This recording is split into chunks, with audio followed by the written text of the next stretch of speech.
Hola y bienvenidos a Euronews, hoy con las noticias más destacadas de este 2 de enero de un 2019 que les deseamos feliz y próspero. Vamos con los titulares. Un accidente de tren en Dinamarca deja al menos 6 muertos y 16 heridos en una de las principales vías del país. El accidente ha sido provocado por el temporal. Jair Bolsonaro ya ejerce como presidente de Brasil. Entre sus primeras medidas, el populista ha anunciado el aumento del salario mínimo. La extrema derecha de Vox irrumpe en España. Una encuesta prevé su entrada en el Parlamento con más de 40 escaños y como fuerza clave en un gobierno de derechas. China lanza una dura advertencia contra la independencia de Taiwán y no descarta el uso de la fuerza.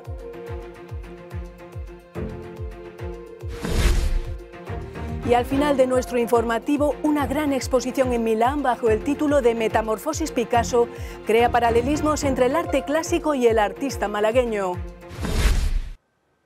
En Dinamarca, un accidente de tren deja al menos 6 muertos y 16 heridos. Las autoridades danesas han cortado la circulación en el puente del Gran Belt. 6 personas han fallecido y otras 16 han resultado heridas en un accidente de tren ocurrido en Dinamarca.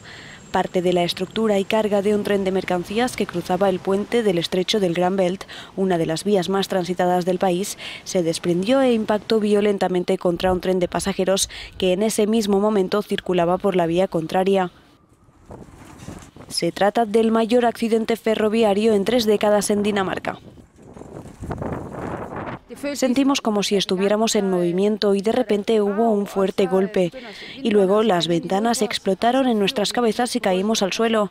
De repente el tren se detuvo.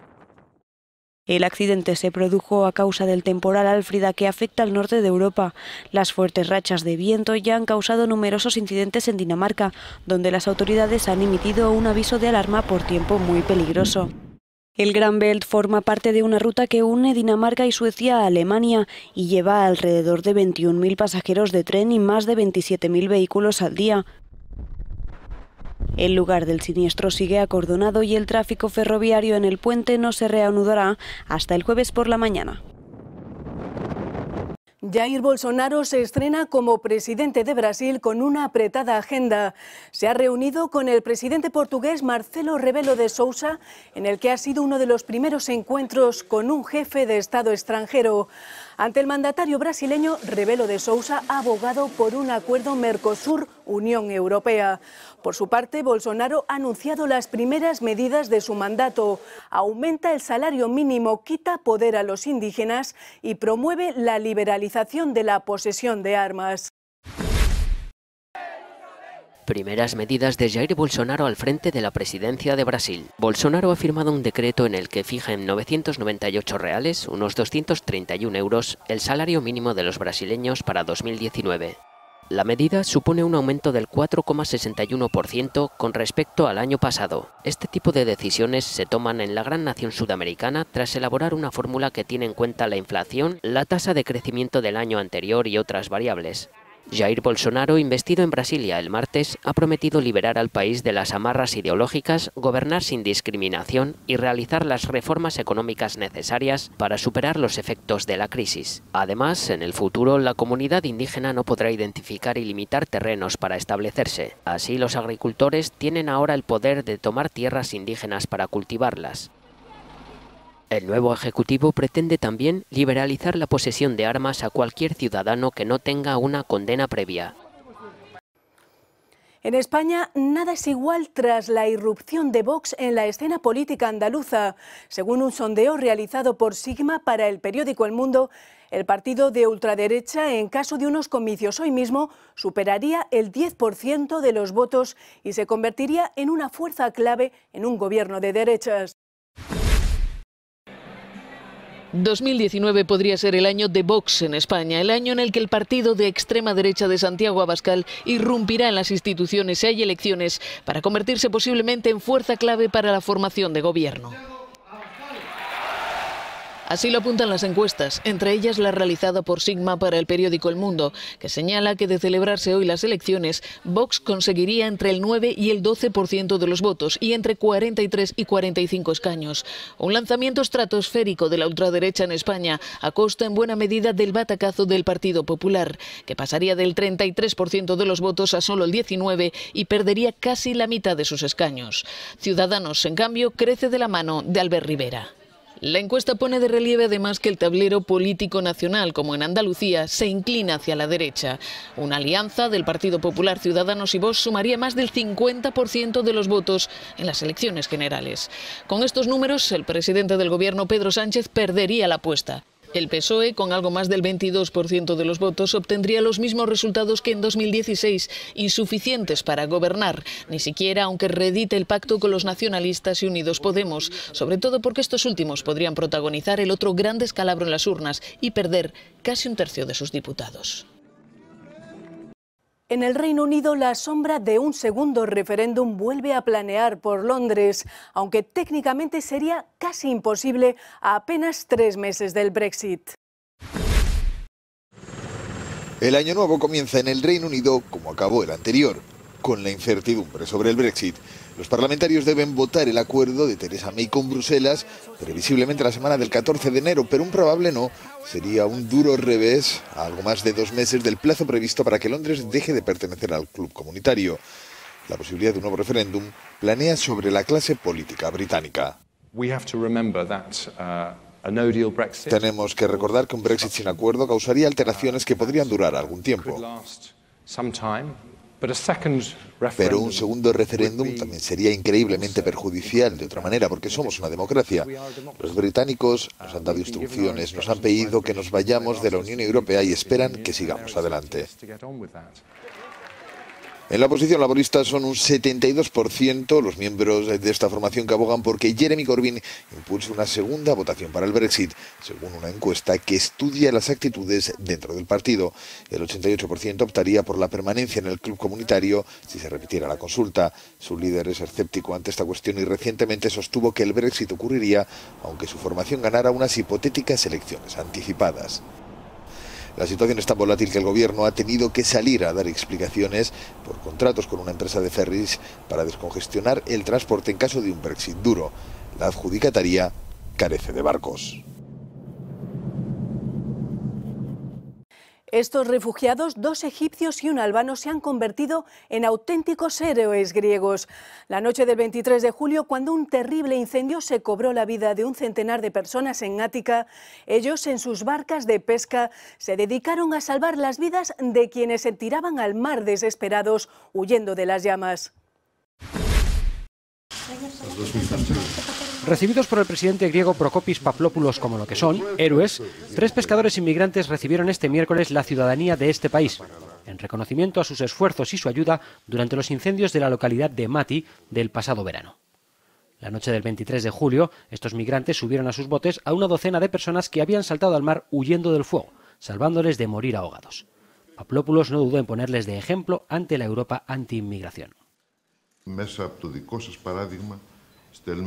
Con su ejemplo están enviando un mensaje a Europa en estos momentos difíciles, antes de las importantes elecciones europeas en las que se decidirá el futuro de este continente, decía el presidente Pavlopoulos a los pescadores. Porque todas estas fuerzas del populismo y de la xenofobia, contrarias a los valores europeos del humanismo y de la solidaridad, están en contra de esta mentalidad esencial para Europa, que es la mentalidad que ustedes mostraron.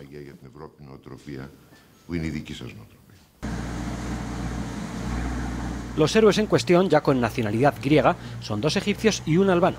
Uno de ellos, Mahmoud El Said Musa, recordaba entonces lo sucedido aquella fatídica noche. Me alegré de poder encontrar a tanta gente en el mar, fuera del peligro del fuego, y ayudarles con mis propias manos a subir a bordo. Sentí que había hecho algo importante. El incendio de Mati se saldó con 100 víctimas mortales, y habrían sido más de no ser por la actitud de Mahmoud y sus 2 colegas, premiados con una nueva vida por sus servicios excepcionales a Grecia. Duras advertencias de China contra la independencia de Taiwán. El presidente chino Xi Jinping ha instado al pueblo de Taiwán a aceptar que deben ser y serán reunificados con China. Además, ha amenazado con reservarse el derecho a hacer uso de la fuerza. China no descarta el uso de la fuerza para controlar Taiwán. Así lo ha comunicado el presidente chino Xi Jinping en su discurso de Año Nuevo. Aunque ha añadido que intentará la reunificación de forma pacífica. El mandatario piensa que la isla tiene un futuro brillante dentro del gigante asiático. Los chinos no deben luchar contra otros chinos. Estamos dispuestos a hacer todo lo posible, con la mayor sinceridad, por la reunificación pacífica de la patria, porque es lo mejor para los compatriotas del otro lado del estrecho y para toda la nación. No descartaremos el uso de la fuerza y nos reservaremos a adoptar cualquier medida necesaria. Me dirijo en este sentido a la intervención extranjera y a las actividades de un pequeño grupo de activistas independentistas y separatistas. No me dirijo en absoluto a los compatriotas de Taiwán. Para Pekín, Taiwán sigue siendo una provincia, a pesar de que de facto funciona como un país independiente desde que terminara la Guerra Civil China en 1949.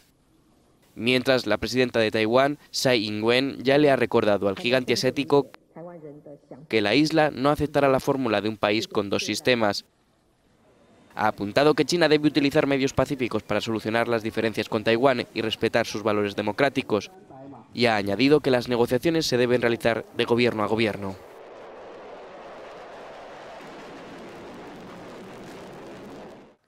Los planes para miles de viviendas adicionales en los asentamientos judíos en Cisjordania no cesan. Israel ha lanzado una nueva campaña desde que el presidente Donald Trump asumió el cargo.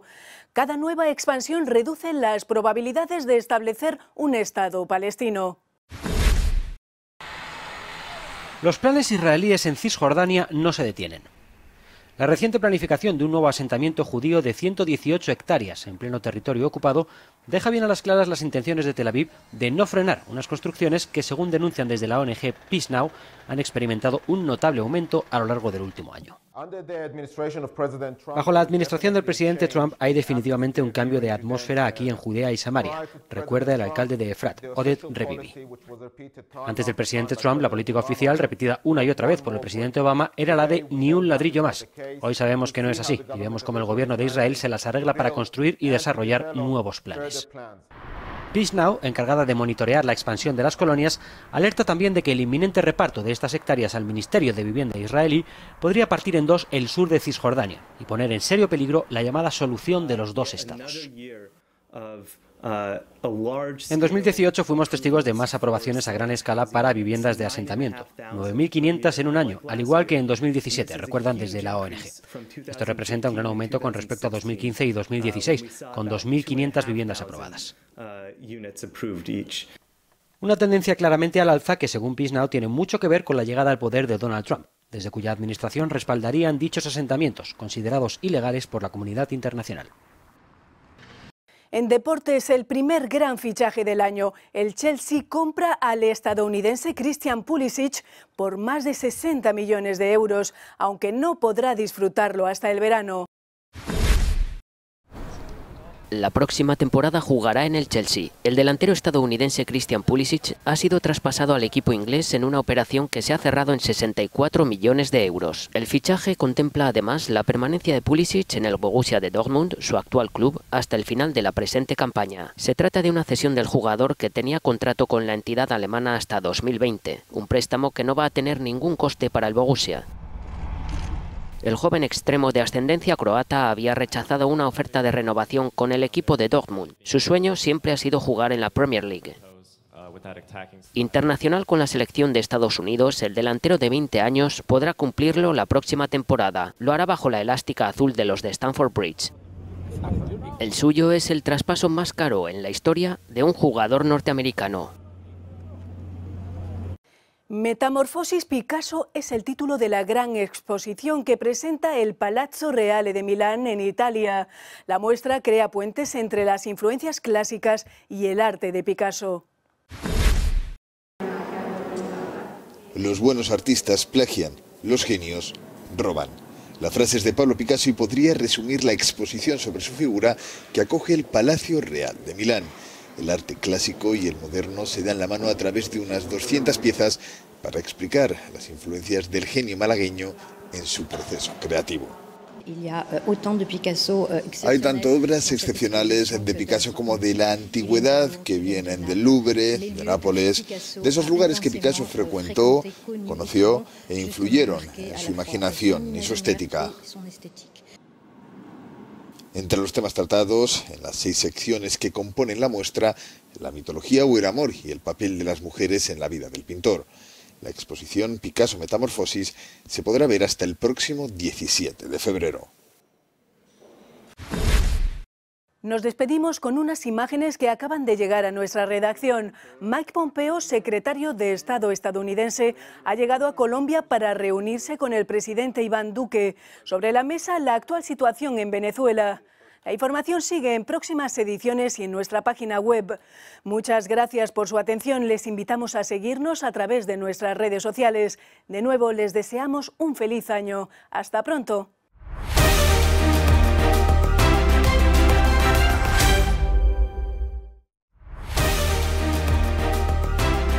No se pierda Euronews hoy con toda la actualidad de Europa y el mundo. De lunes a viernes a las 10 de la noche, hora de Madrid, y por la tarde en Latinoamérica. En Euronews, euronews.com, nuestra aplicación y nuestras redes sociales.